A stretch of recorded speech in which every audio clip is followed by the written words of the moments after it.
Seek fluid intake.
Seek fluid intake immediately.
Emergency. Starvation imminent.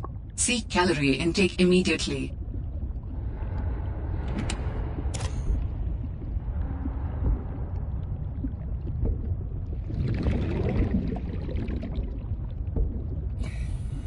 New creature discovered.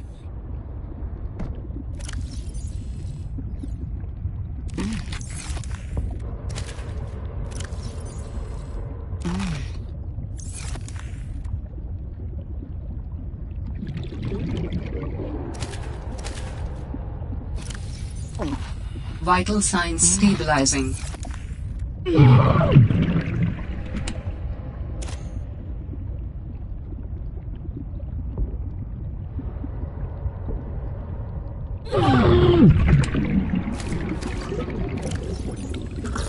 Vital signs stabilizing.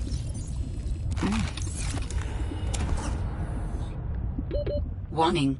30 seconds of oxygen remaining.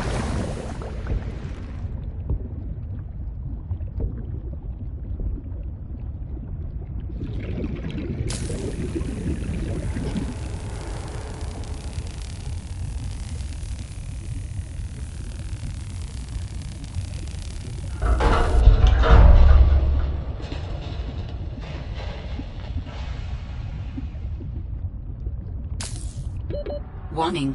30 seconds of oxygen remaining.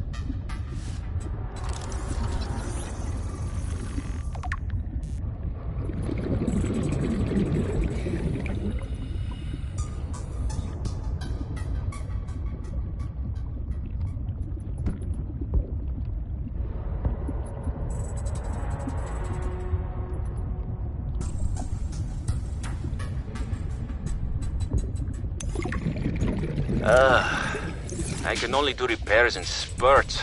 It's so inefficient. The larger tools seem to set off seismic activity nearby. A crew came back telling stories of gigantic worms burrowing in the ice. I don't know what they were going on about. They were hypothermic and frostbitten because they walked back to avoid angering them. The ice shelf is probably a bit unstable and they got disoriented or something. To borrow from Diana, Orion's belt thermal couplings are not meant to be worked on in 20-minute spurts. If we break the process, we'll break the ship. But it's nice to hang out with Yasmin while we wait for the rumbles to stop. I hope she doesn't mind all my questions. I love hearing her voice. Her face lights up, and she's got the most expressive eyebrows. They're practically acrobats. The way she looks when talking about nuclear engineering is the same way I look at my grandmother's domades. The woman never sits down, though. She told me that she used to do decathlon in college, and I can believe it. She's like a bouncy ball, just all over the place.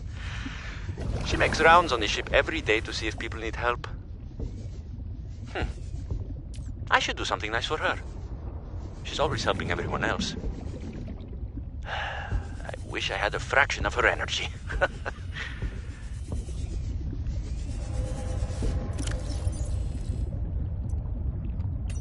I finished the reactor checks. We dumped a ton of runoff, and we don't need the rods melting down.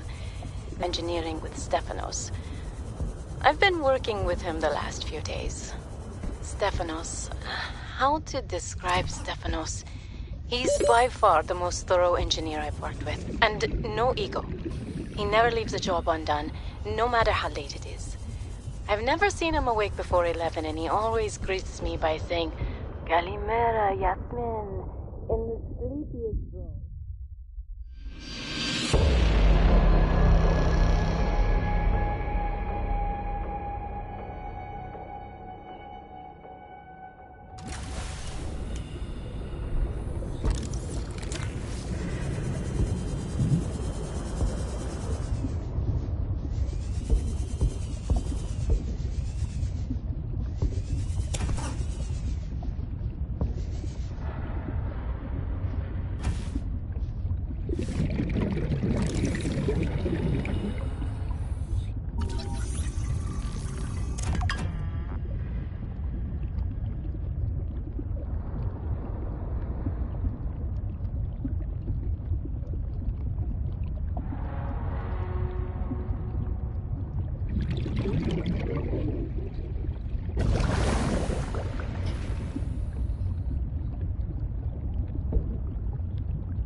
Warning.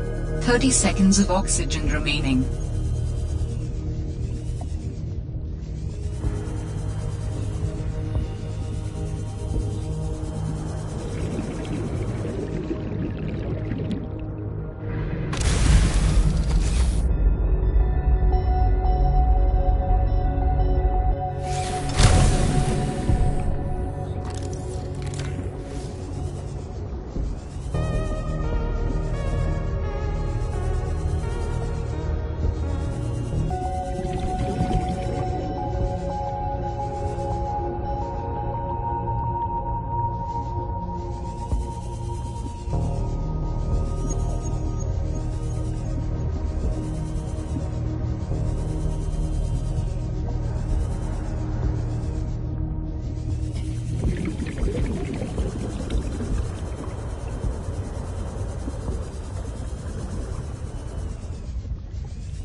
Warning.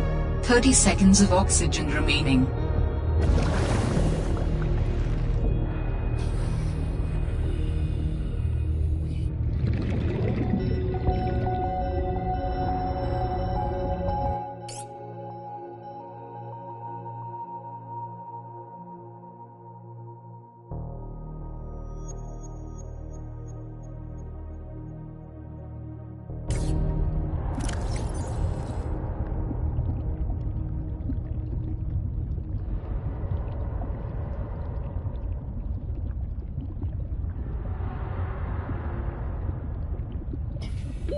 Warning.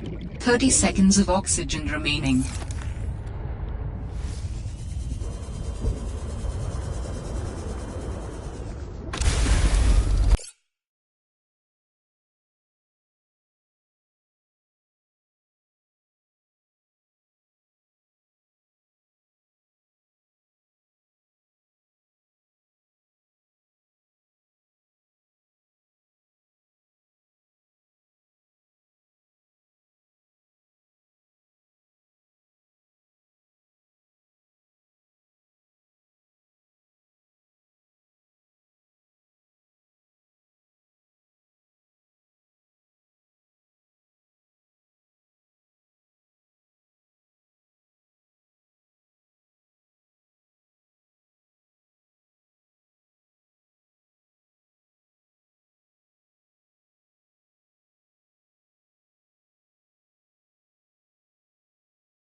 astronautical sol transgov vessel nearby. Vessel name, Mercury 2. Inoperative.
My instincts are never wrong. Stefanos has always been overly cautious. He hates taking risks, which I suppose is understandable when you're in the back end of the galaxy. But no risk, no reward.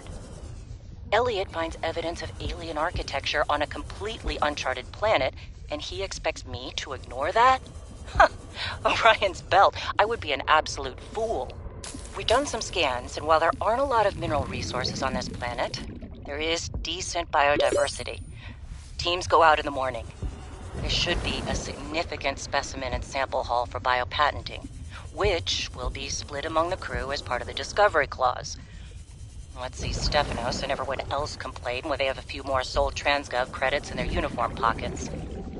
They'll learn to trust my instincts at some point.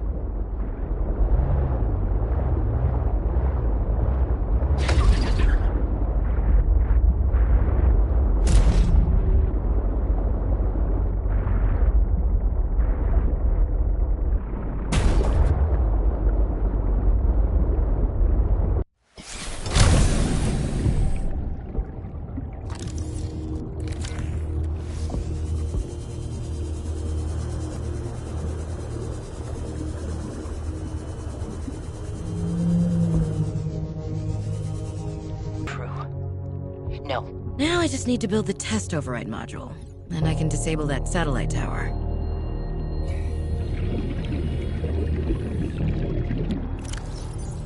Orion's felt this all went sideways. How could I have known that so much would go wrong? I failed my crew. No, I don't fail. I didn't get into this position by being a failure. It's this desolate land. Frigid, cursed. Between these tunneling creatures a strange sickness that a few of the crew are showing symptoms of. We have to leave at first light tomorrow. We are prepping for a rapid takeoff. We can't take chances with the vibrations drawing the tunnelers, so we're skipping the systems check. Risky, but I have faith in myself and the crew of the Mercury. Landing this thing was practically a miracle, though. But we have to get out of here. Maybe the weapon is to keep people away, but if we leave, it'll let us go. I have to leave the quarantined crew in the cave behind. We will be back for them, but we can't risk an unknown infection spreading through the Mercury. We're packing survival kits for them, but there's only enough surplus for about 2 weeks. I'm telling them that we will come back, but I don't think I can land here safely twice. I hate this, but I have to leave them behind. I can't risk the entirety of the Mercury. Warning. 30 seconds of oxygen remaining.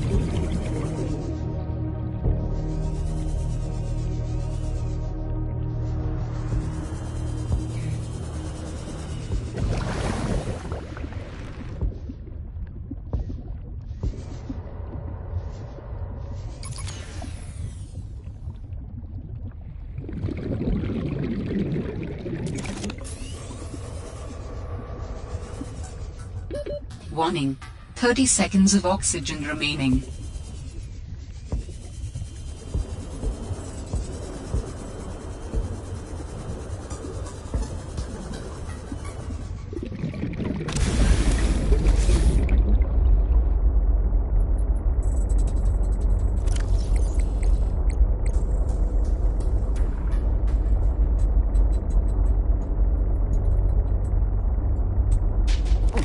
Vital signs stabilizing.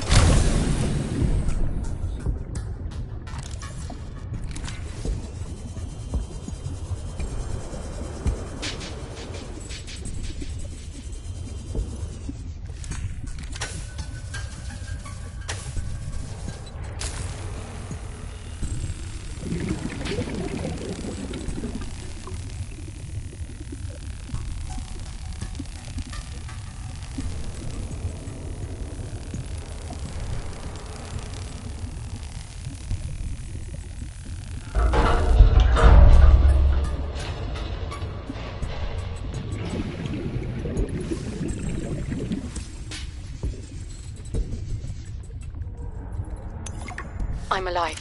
Stefanos saved me. The Mercury attempted an emergency takeoff and everything seemed fine. I was helping the bridge crew with the emergency takeoff since the crew is, well, was short-handed because of everything. I heard the sound of metal tearing and for a split second, everything was tinged bright green and unbearably hot.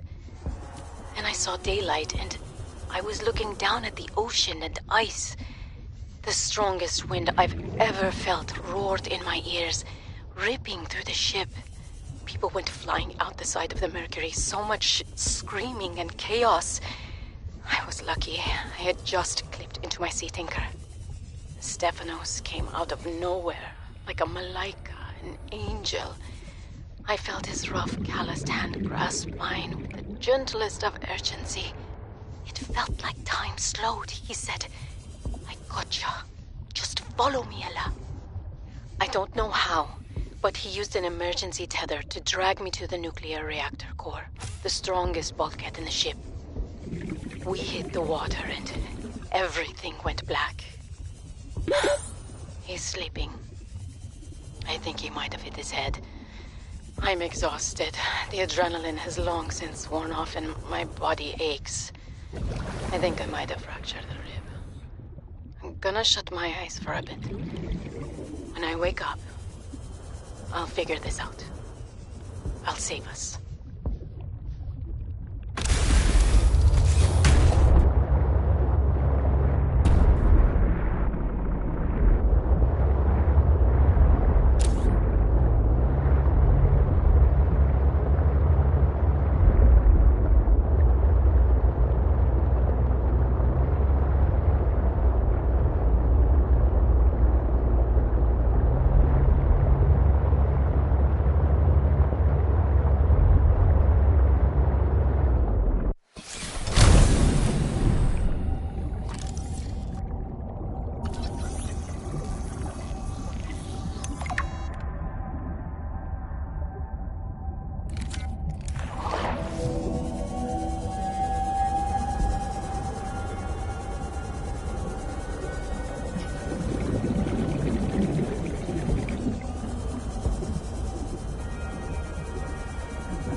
We need to get off this planet.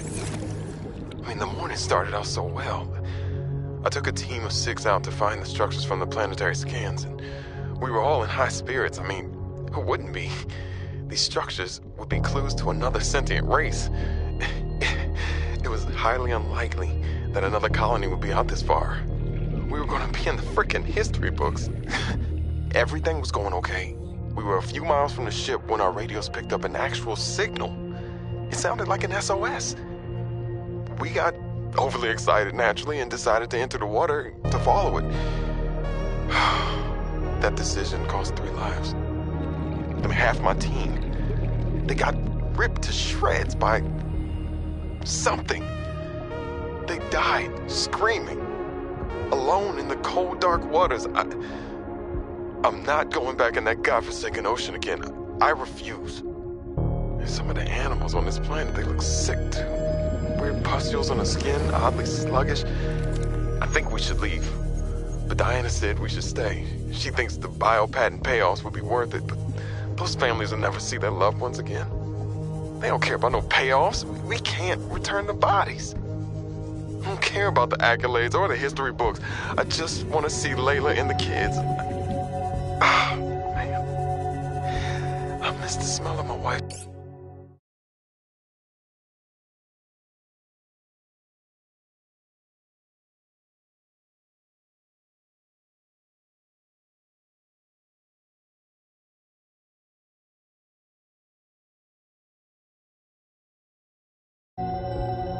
The kids tackling me at the door again. That's all I want. To get out of here alive.